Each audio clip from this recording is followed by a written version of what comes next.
नमस्कार, मैं हूं सुधीर चौधरी और डीएनए के इस वीकेंड एडिशन में आपका बहुत बहुत स्वागत है। आप इसे हफ्ते का बेस्ट ऑफ डीएनए भी कह सकते हैं। आज आप बलूचिस्तान के दर्द को बयां करने वाली आजाद रिपोर्टिंग देख पाएंगे। आज बलूचिस्तान के लोग खुद अपने आंसुओं से आपको बताएंगे कि उनके ऊपर क्या बीत रही है। बलूचिस्तान एक ऐसी जगह बन चुका है जहां पाकिस्तान की सेना को कुछ भी करने की खुली छूट है। वहां पिछले 6 वर्षों में करीब 1000 लाशें बरामद की गई हैं और इनमें से बहुत सारी लाशें ऐसी थीं जिन्हें पहचानना भी मुश्किल था। इसके अलावा बलूचिस्तान के 25,000 से ज्यादा लोग ऐसे हैं जिनका अपहरण कर लिया गया और उनका आज तक कुछ अता पता नहीं है। हालात यहां तक पहुंच चुके हैं कि वहां की सच्चाई को दुनिया तक पहुंचाना भी बहुत मुश्किल है।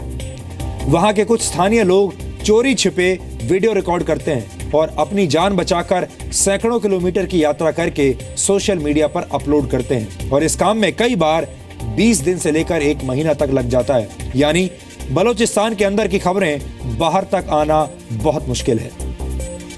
इसलिए बलूचिस्तान के असली हालात को समझाने के लिए वहां जाकर रिपोर्टिंग करना बहुत जरूरी था। यह बहुत जोखिम भरी रिपोर्टिंग थी, लेकिन जी मीडिया की टीम ने यह जोखिम उठाया और बलूचिस्तान से ग्राउंड रिपोर्टिंग आज आपके लिए की है। यह रिपोर्ट आज पूरी दुनिया को बलूचिस्तान का सच दिखाएगी। अमेरिका से लेकर यूरोप तक, यूनाइटेड किंगडम से लेकर दक्षिण एशिया तक, हमारे सभी दर्शकों को यह रिपोर्ट आज ध्यान से देखनी चाहिए। पिछले कुछ दिनों में मायावती और अरविंद केजरीवाल सहित विपक्ष के कई नेताओं ने यह आरोप लगाए हैं कि चुनावों में ईवीएम से छेड़छाड़ हुई है। लेकिन अगर तथ्यों को देखा जाए तो यह पता चलता है कि आरोप लगाने वालों ने शायद अपना होमवर्क ठीक से नहीं किया। आज हम आपको बताएंगे कि क्या वाकई ईवीएम और चुनाव आयोग की व्यवस्था के साथ कोई छेड़छाड़ हो सकती है।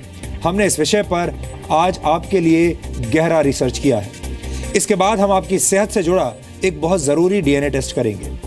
हमारे देश में डायबिटीज के 7 करोड़ से भी ज्यादा मरीज हैं और इन्हें अपना ब्लड शुगर लेवल चेक करने के लिए लगातार ग्लूकोमीटर स्ट्रिप्स की जरूरत होती है। लेकिन इन स्ट्रिप्स के दामों में जबरदस्त फर्क देखने को मिलता है। ये आम लोगों के साथ एक बहुत बड़ा धोखा है और इसके खिलाफ हमने ग्राउंड रिपोर्टिंग की है। ये रिपोर्ट आपके और आपके परिवार के लिए बहुत लाभदायक हो सकती है। लेकिन आज का डीएनए टेस्ट शुरू करने से पहले देखते हैं आज की तमाम बड़ी खबरें नॉनस्टॉप न्यूज में। बीजेपी सांसद योगी आदित्यनाथ उत्तर प्रदेश के नए मुख्यमंत्री होंगे। आज लखनऊ में बीजेपी विधायकों की बैठक में उन्हें नेता चुना गया। इसी के साथ पिछले कई दिनों से चला रहा सीएम का सस्पेंस खत्म हो गया।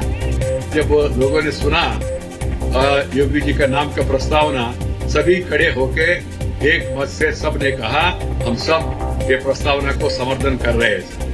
योगी आदित्यनाथ की सरकार में 2 डेप्यूटी सीएम होंगे।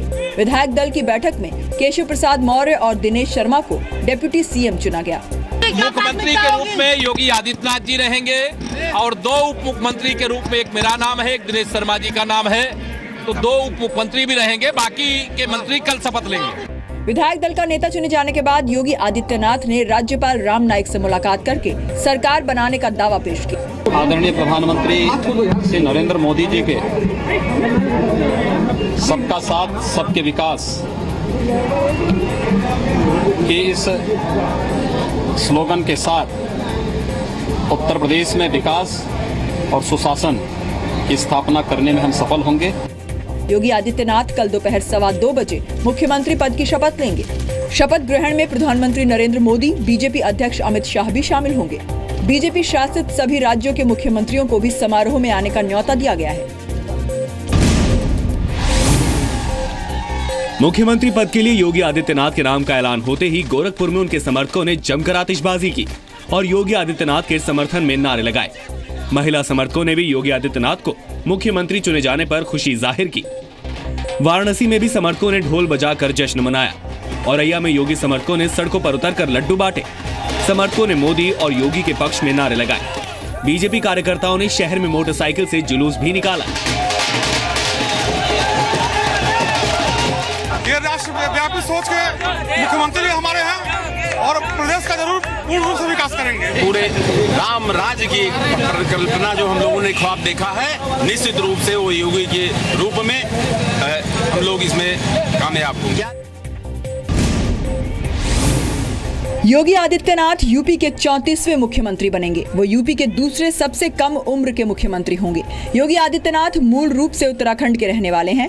गवर्नर साहब के मार्गदर्शन में उत्तर प्रदेश विकास के पथ पर अग्रसर होगा, उत्तर प्रदेश में सुशासन स्थापित होगा, ये हम विश्वास के साथ कह सकते हैं। फायर ब्रांड नेता के तौर पर पहचान बनाने वाले योगी आदित्यनाथ का असली नाम अजय सिंह है। वो 1998 में सिर्फ 26 साल की उम्र में पहली बार सांसद बने थे। वो 5 बार गोरखपुर से सांसद रह चुके हैं। महंत अवैधनाथ के बाद आदित्यनाथ गोरखनाथ मठ के महंत बने। योगी आदित्यनाथ ने हिंदू युवा वाहिनी की स्थापना की थी। असहिष्णुता पर बहस के दौरान योगी आदित्यनाथ ने शाहरुख खान की तुलना हाफिज सईद से कर दी थी। उन्होंने ये भी कहा था कि जो सूर्य नमस्कार नहीं करना चाहता उसे पाकिस्तान भेज देना चाहिए।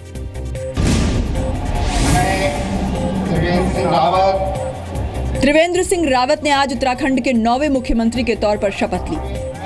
त्रिवेंद्र के अलावा 9 मंत्रियों ने भी शपथ ली। समारोह देहरादून के परेड ग्राउंड में हुआ, जिसमें प्रधानमंत्री नरेंद्र मोदी और बीजेपी के राष्ट्रीय अध्यक्ष अमित शाह समेत कई केंद्रीय मंत्री शामिल हुए। कांग्रेस छोड़कर आए सुबोध उनियाल, हरक सिंह रावत, यशपाल आर्य, रेखा आर्य और सतपाल महाराज को त्रिवेंद्र रावत सरकार में मंत्री बनाया गया है। शपथ ग्रहण के बाद कैबिनेट की पहली बैठक हुई। 20 मार्च को राज्यपाल हरबंश कपूर को प्रोटेम स्पीकर के तौर पर शपथ दिलाएंगे। पंजाब की अमरिंदर सरकार ने राज्य में वीआईपी कल्चर खत्म करने की पहल की। कैप्टन की कैबिनेट की पहली बैठक में फैसला किया गया कि मुख्यमंत्री, मंत्री और ब्यूरोक्रेट्स अपनी गाड़ियों पर लाल या फिर किसी दूसरे रंग की बत्ती का इस्तेमाल नहीं करेंगे। कैबिनेट ने फैसला किया कि सीएम, मंत्री और जितने भी पंजाब में कोई भी ऑफिशियल्स हैं वो अपनी गाड़ी पे लाल बत्ती नहीं लगाएंगे। साथ ही पंजाब कैबिनेट की पहली बैठक में नई आबकारी नीति को भी मंजूरी दे दी गई है। इसके तहत न सिर्फ राज्यों में शराब के ठेकों की संख्या घटाई गई है, बल्कि राष्ट्रीय और राज्य के हाईवे के 500 मीटर के दायरे में शराब के ठेके पर भी रोक लगा दी गई है।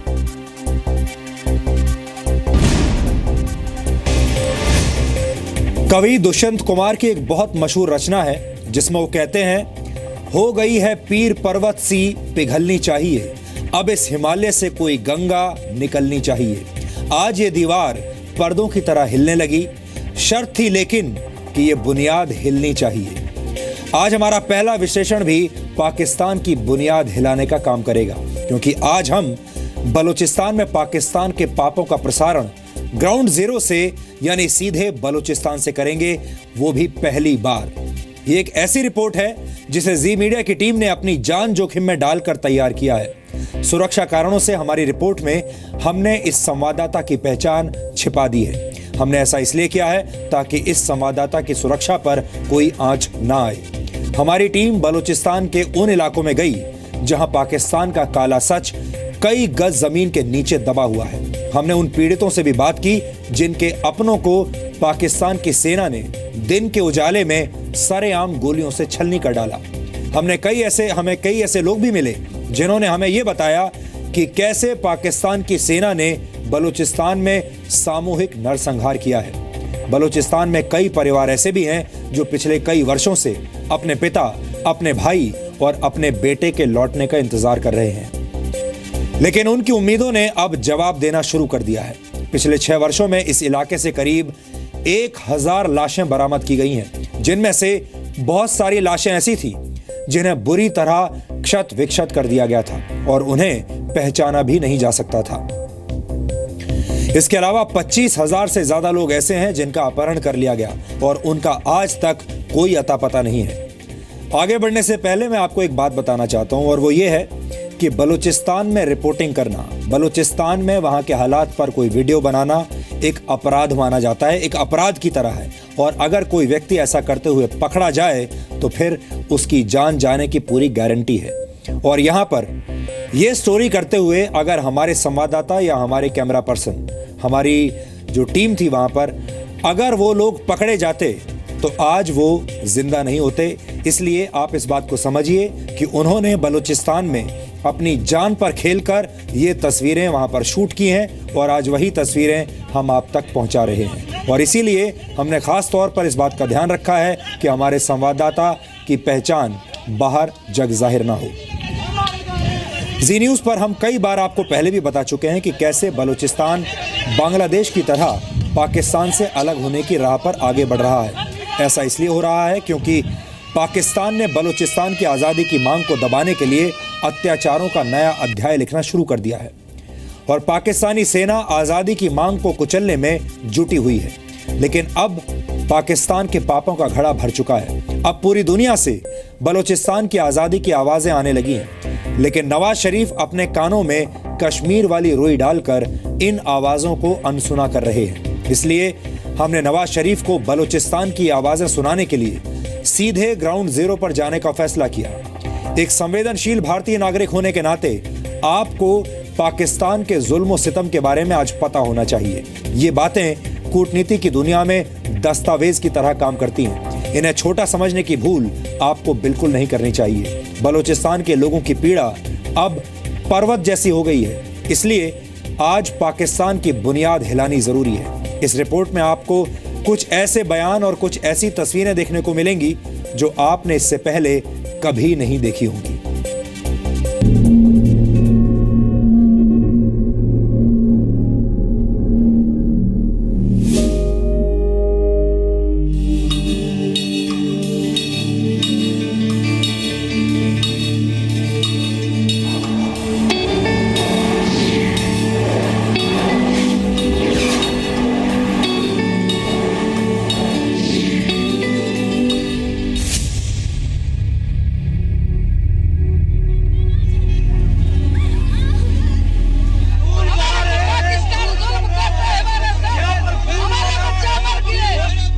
औरतों को उठा के लापता करके और उनके साथ किस तरह जुल्म करके और किस तरह तशद्दुद करके यहाँ तक कि रेप सेल्स भी।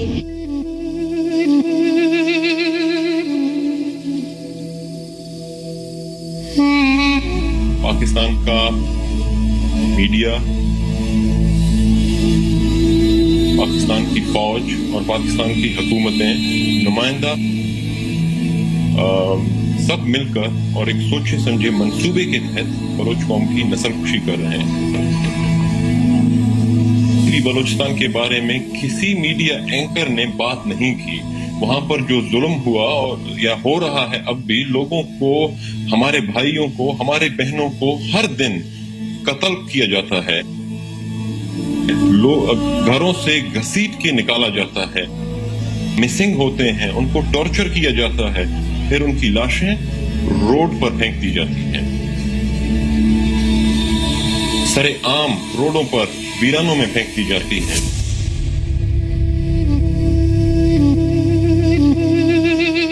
बलूचिस्तान मरा नहीं, बलूचिस्तान जिंदा है। अपने चादर को उस पर मैंने खींचा, इसको मुंह को बंद किया।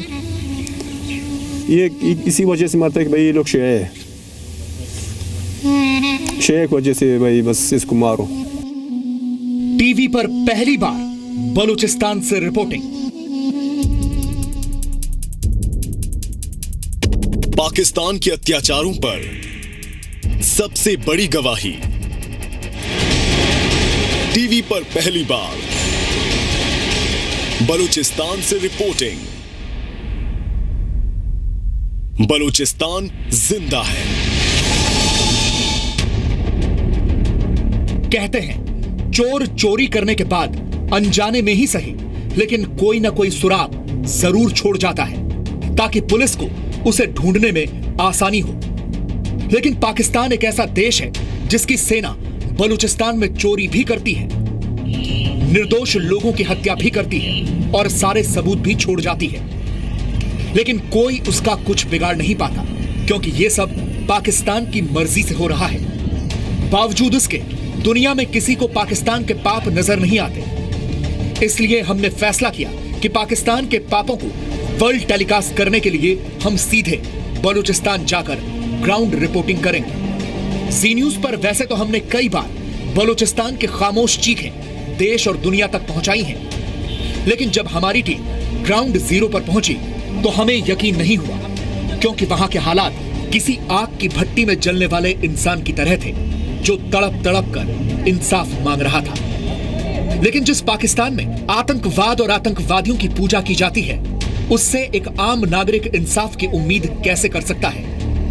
अगर कोई देश किसी आतंकवादी संगठन पर प्रतिबंध लगाता है तो यह प्रतिबंध हर उस संगठन पर लागू होना चाहिए जो आतंकवाद का समर्थन करता है। लेकिन पाकिस्तान में ऐसा नहीं है। बलूचिस्तान में ग्राउंड जीरो पर हमारी टीम की मुलाकात मुफ्ती कलीमुल्लाह से हुई, जो उस संगठन का सदस्य है जिसे पाकिस्तान में वैसे तो बैंड ऑर्गेनाइजेशन के लिस्ट में रखा गया है, लेकिन बलूचिस्तान में यह संगठन खुलेआम आतंक की फैक्ट्री चलाता है, वो भी राजनीति की आड़ लेकर। हर तबके के अफराद हमारे साथ हैं, वो कला बिरादरी से हो या मीडिया के लोग हो या इसके अलावा ताजिर बिरादरी हो या इस तरह दिगर कबायली रहनुमा हो, सारे तकरीबन इंशाअल्लाह ताला अल अज़ीज़ हमने पूरे बलूचिस्तान में उम्मीदवार खड़े किए। और फिर कभी JUIF के और तो कभी जनाब मुस्लिम लीग नून के तो कभी पीपल्स पार्टी के, हमने उनकी हिमायती की और अल्हम्दुलिल्लाह वो जीते हैं और हमारे वोट से ही जीते हैं। देखिए, एक तो है कि हम अहले सुन्नत वल जमात के हैसियत से मज़हब के तौर पर हम पहचाने जाते हैं। लोग हमारे कारकर्दगी से मुतमईन हैं, लोग हम पे एतमाद कर रहे हैं। गुज़िश्ता इलेक्शन में भी लोगों ने हम पे बहुत एतमाद किया है और आने वाला इलेक्शन में भी इंशाअल्लाह लोग हम पे एतमाद करेंगे। ऐसे संगठनों का काम भी एक समुदाय के लोगों को अल्पसंख्यक समुदाय के लोगों के खिलाफ भड़काकर पाकिस्तान की नफरत वाली सोच को बढ़ावा देना है। ऐसे संगठनों को बलूचिस्तान में पाकिस्तान सरकार का पूरा समर्थन हासिल है, जिसके दम पर वो अपनी मनमर्जी करते हैं। अहले तशय्युअ के लिए अलग कवानीन होने चाहिए, उन्हें उसी तरह पाबंद रखना चाहिए जिस तरह दिगर ममालिक में पाबंदी के साथ उन्हें एक मखसूस तबके के तौर पर रखा गया है। उन्हें जो है ना, हम इसी मौजू पर हम हुकूमत के साथ खड़े हैं, इदारों के साथ खड़े हैं, फौज के साथ खड़े हैं कि वो किसी भी ऐसे इक़दाम के लिए कदम उठाएं और अहले तशय्युअ को रोके, हम उनकी हिमायत करते हैं। हम इस सच को और भी करीब से जानना चाहते थे, इसलिए हमने क्वेटा जाने का फैसला किया, जहां हमारी मुलाकात शिया समुदाय के नेता रेजा वकील से हुई और उन्होंने जो कुछ भी कहा वो हैरान कर देने वाला था। बलोच इलाकों में मदरसों का बिल्कुल नामो निशान नहीं था। अब हम देखते हैं कि एक ही गांव में करोड़ों रुपए के एक नहीं बल्कि 6-7 मदरसे हैं। आप कराची से निकले मकरान की तरफ जाएं, आपको देखेंगे कि बहुत से छोटे से एरिया में इंतहाई ज़्यादा खर्चे पर बनाए गए कई मदरसे हैं। तो लाजमी बात है, इन मदरसों को बनाया भी इसीलिए गया है ताकि एक ये जो जितने भी पॉलिसियाँ हैं, जिन मदरसों में ये तरबियत दी जा रही है, इस तरह की जो जहनियत जिस तरह जहाँ क्रिएट की जा रही है, मेंटलिटी जहाँ क्रिएट की जा रही है, उन पर हमारी हुकूमत का अभी तक कोई नज़र नहीं है कि किन किन मदरसों में किन किन इलाकों में ये मदरसे कायम है और उनमें किस तरह लोगों को रिलीजियस एक्सट्रीमिज़म की तरफ ले जाया जा रहा है। बुनियादी बात तो ये है, जब तक इन लोगों को छूट होगी, जब तक गुड और बैड मजहबी होंगे, जब तक गुड और बैड तालिबान होगा, उस वक़्त तक हमारे मुल्क के हालात इसी तरह रहेंगे। जब तक अमन को बरकरार नहीं करेंगे तो इक़्तिसादी जितने भी प्लानिंग्स है उन पर अमल नहीं हो सकेगा। अभी ज्यादा दिन नहीं बीते हैं, पिछले महीने ही रेजा समुदाय के एक सदस्य को दिन के उजाले में उसकी दुकान के बाहर गोलियों से भून दिया गया था। उस मृत व्यक्ति का भाई आज भी वो लम्हा याद करके रो पड़ता है। जब उधर अंदर घुस गया एकदम बस उन्होंने बोला कि फायरिंग शुरू किया। वो जो उसको शागिर्द था, फायरिंग शुरू किया। बस तकरीबन 3-4 फायरें आवाज़ उसके शागिर्द ने बोल रहा था, 3-4 फायर आवाज़ आ रहा था। बस दुनिया खामोशी हो गया। जब खामोशी हो गया, बोला कि वो शागिर्द ने बोला कि मैं जब ऐसे निकल कर बाहर आ गया, दुकान के सामने आ गया, बस देखा उस्ताद को, बस कि उस्ताद में खून की लटपट में उधर पड़े दुकान के सामने। फिर बोला कि मैंने अपना चादर में था, वो एक चीज़ हमारे पास नहीं था, अपने चादर को उस पर मैंने खींचा, इसको मुंह को बंद किया। ये इसी वजह से मारता है कि भाई ये लोग शिया है, शिया की वजह से भाई बस इसको मारो। बस ये बन रहा है सर। अभी हम लोगों का इतना वस नहीं है कि मैं ये जो बाज़ार मेन रोड तक मैं नहीं जा सकता। जब मैं जाऊँ ये काला चश्मे पहनता हूँ या ये मुंह ऐसे रुमाल के साथ ऐसे बांधता हूँ कि मुझे किसी पहचान नहीं सके। बलूचिस्तान को खोने की कगार पर बैठा पाकिस्तान पूरी दुनिया में बलूचिस्तान को मिलते समर्थन से बौखला गया है, जब से भारत के प्रधानमंत्री नरेंद्र मोदी ने अपने भाषण में बलूचिस्तान का जिक्र किया है, तब से पाकिस्तानी सेना बलूचिस्तान में अत्याचारों का नया अध्याय लिख रही है। कुछ लोग मिसिंग किया जाता है, उनको उठाया जाता है, तो उनके जो फैमिली मेंबर्स होते हैं वो बाकायदा हमारे ऑर्गेनाइजेशन के पास आ जाते हैं, HRCP के पास चले जाते हैं, या फिर पुलिस स्टेशन चले जाते हैं, क्लेम करते हैं कि भाई हमारे घरों पे रात को छापे मारे गए, FC मतलब वहाँ पे बारी नफरी में आए हुए थे, उसमें उनके साथ सिविल ड्रेस में दूसरे लोग भी थे और FC की काफ़ी गाड़ियाँ मौजूद थी और वहाँ से लोग हमारे प्यारों को उठा के ले गया है। बाद में फिर वो उन्हीं लोगों के हवाले से जो वो क्लेम करते बाकायदा ये रिपोर्टेड चीज़ें हमारे ऑर्गेनाइजेशन के साथ है, HRCP के पास भी उनकी डिटेल्स मौजूद है। फिर 6-7 महीना गुजर जाता है, फिर उन लोगों को इश्तिहारी करार दिया जाता है कि भाई ये लोग इश्तिहारी है, अपने जो इलाके के थाने वहाँ के वो लोग हाज़िरी दे, अपनी सफाई पेश कर दे, न तो फिर हम लोग उनको गिरफ़्तार करके ले जाएंगे। फिर अचानक होता है इस तरह है कि तकरीबन 2 महीने गुजरने के बाद एक दिन अखबार में आ जाता है कि भाई इनको इनको मुकाबले में हुकूमती इदारों ने मारा है, ये दहशतगर्द थे, ये इस तरह थे, ये फरारी थे, हम लोगों ने मारा है। तो इनका हालांकि 1 साल पहले उनको उठाया जाता है। एक ऐसा ही मामला गुलाम फारूक के पिता का भी है, जो पिछले कई वर्षों से गायब है और उनका आज भी कोई सुराग नहीं है। हम लोगों की बस कोशिश यही है, जो हम लोगों का जदोजहद है, पुरअमन तरीके से हम लोग एहतजाज कर रहे हैं, कोर्ट्स जा रहे हैं, वहाँ पे हम लोग जो है हम लोगों का जो पिटीशन वहाँ पे दायर की हुई है वहाँ पे जा रहे हैं। एक उम्मीद है हम लोगों को कि भाई वाकई ये जो है मतलब एक ना एक दिन आएंगे, अगर मेरे वालिद नहीं आए तो दूसरे लोग तो कम से कम आ सकेंगे इस हवाले से। दुनिया भर में लोकतंत्र का ढिंडोरा पीटने वाला पाकिस्तान जिन्हें अपना कहता है, उन पर कैसे जुल्म ढाता है, इसकी एक नहीं कई सारी मिसालें हैं। हमारी टीम जहां भी गई वहां हमें पाकिस्तान के पाप के सबूत मिले।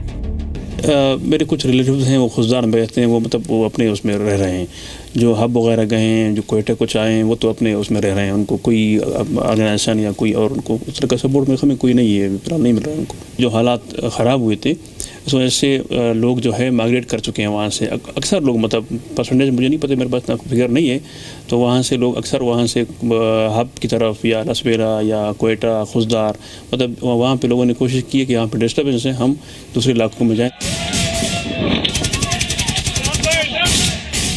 दरअसल पाकिस्तान इस पूरे इलाके की संरचना बदलना चाहता है, फिर चाहे इसके लिए बंदूक के दम पर लोगों की आवाज बंद करनी हो, उनका सर कलम करना हो या फिर उनकी लाशों को जमीन के नीचे दफन करना हो।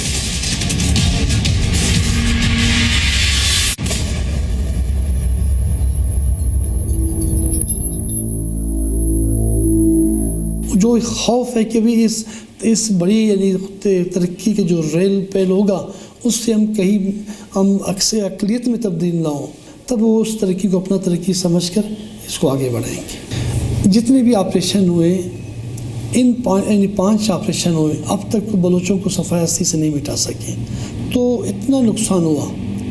अब उन्हें चाहिए कि वो हालात को समझें, ताकत को सहारा नहीं बनाएं, बल्कि मामलात को बलोच जो मेजर इश्यूज़ हैं उनको एड्रेस करें, लोगों को कौमी दायरे में लाने के लिए इक़दाम करें।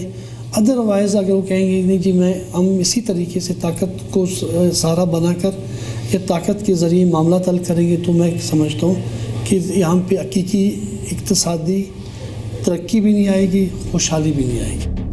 हालांकि निर्दोष लोगों की हत्या करने वाले पाकिस्तान को अभी भी इस बात की शर्म नहीं है, क्योंकि वो आज भी बलूचिस्तान में नरसंहार के मामलों से इनकार करता है। We are not a war zone. Yes, we have got challenges that I agree to. We have got challenges from different sort of non-state actors, be it religious militants or separatist militants. Both. These both are, we feel, not representing the genuine people of this province. वैसे पाकिस्तान के बारे में कहा जाता है कि वो अपनी गलतियों से नहीं सीखता। 1965, 1971 और 1999 में भारत के खिलाफ युद्ध छेड़कर पाकिस्तान गलती कर चुका है। 1971 में तो पाकिस्तान को 2 हिस्सों में बंट जाना पड़ा था और पाकिस्तान अब यही गलती बलूचिस्तान में दोहरा रहा है। और वो दिन दूर नहीं है जब बलूचिस्तान भी बांग्लादेश की राह पर चल पड़ेगा।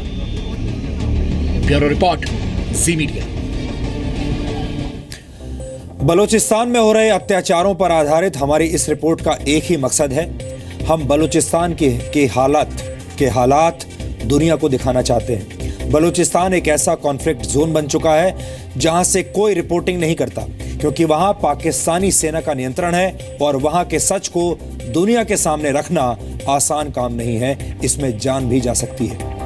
जो जानकारी हमें मिली है उसके मुताबिक चीन के इशारे पर पाकिस्तान अब गिलगित बाल्टिस्तान को पूर्ण राज्य बनाने की कोशिश कर रहा है, और अगर ऐसा हो जाता है तो गिलगित बाल्टिस्तान पाकिस्तान का 5वां प्रांत बन जाएगा। अभी तक मुख्य तौर पर पाकिस्तान के 4 प्रांत हैं, जिनमें पंजाब, सिंध, खैबर पख्तूनख्वा और बलूचिस्तान शामिल हैं। इसके अलावा फाटा का इलाका है जिसका प्रशासन सीधे पाकिस्तान सरकार के अधीन है, जबकि गिलगित बाल्टिस्तान एक स्वायत्त प्रदेश है जहां पाकिस्तान ने वर्ष 1947 में ही कब्जा कर लिया था। आपको बता दें कि पीओके के अलावा पाकिस्तान के कब्जे वाले इस इलाके पर भी भारत दावा करता रहा है। सुरक्षा के नजरिए से भी ये इलाका बेहद संवेदनशील है। गिलगित बाल्टिस्तान कश्मीर प्रांत के तहत आता है, इसलिए ये पूर्ण रूप से भारत का हिस्सा है। जम्मू कश्मीर का पूरा इलाका 2,22,236 वर्ग किलोमीटर का है, जिसमें से 1,21,000 वर्ग किलोमीटर पाकिस्तान और चीन के कब्जे में है। आप ऐसा मान लीजिए कि जम्मू कश्मीर का लगभग आधा हिस्सा चीन और पाकिस्तान के कब्जे में है, जबकि बाकी का आधा हिस्सा 1,01,387 वर्ग किलोमीटर क्षेत्र ही अब हिंदुस्तान के पास बचा है। गिलगित बाल्टिस्तान करीब 73,000 वर्ग किलोमीटर के क्षेत्र में फैला हुआ है, जहां करीब 73,000 वर्ग किलोमीटर के क्षेत्र में फैला है, जहां करीब 10 लाख से ज्यादा की आबादी रहती है। आपको शायद इस बात की जानकारी ना हो, लेकिन गिलगित बाल्टिस्तान 2 बार अपना स्वतंत्रता दिवस मनाता है। एक 14 अगस्त को जब पाकिस्तान अपना स्वतंत्रता दिवस मनाता है, और दूसरी बार 1 नवंबर को जब यह इलाका 1947 में हासिल की गई अपनी आजादी को याद करता है। अक्टूबर 1947 तक गिलगित बाल्टिस्तान जम्मू कश्मीर का हिस्सा हुआ करता था। गिलगित स्काउट के स्थानीय कमांडर कर्नल मिर्जा हसन खान ने 2 नवंबर 1947 को गिलगित बाल्टिस्तान की आजादी का ऐलान किया था। 22 और 23 नवंबर 1947 को पाकिस्तान ने गिलगित बाल्टिस्तान में सेना भेजकर जबरदस्ती कब्जा कर लिया था। 27 अप्रैल 1949 तक गिलगित बाल्टिस्तान पीओके का हिस्सा रहा, और उसके बाद 28 अप्रैल 1949 से गिलगित बाल्टिस्तान पर पाकिस्तान सरकार का सीधा नियंत्रण हो गया। लेकिन इस बार पाकिस्तान बलूचिस्तान की ही तरह इस इलाके के लोगों की आवाजें भी बंदूक के दम पर बंद करना चाहता है, लेकिन हम ऐसा होने नहीं देंगे। जी न्यूज देश का ऐसा पहला न्यूज चैनल है जिसने बलूचिस्तान के मुद्दे को अंतर्राष्ट्रीय स्तर पर उठाया है, और हम गिलगित बाल्टिस्तान के मुद्दे को भी ऐसे ही उठाते रहेंगे और अपनी रिपोर्टिंग लगातार जारी रखेंगे।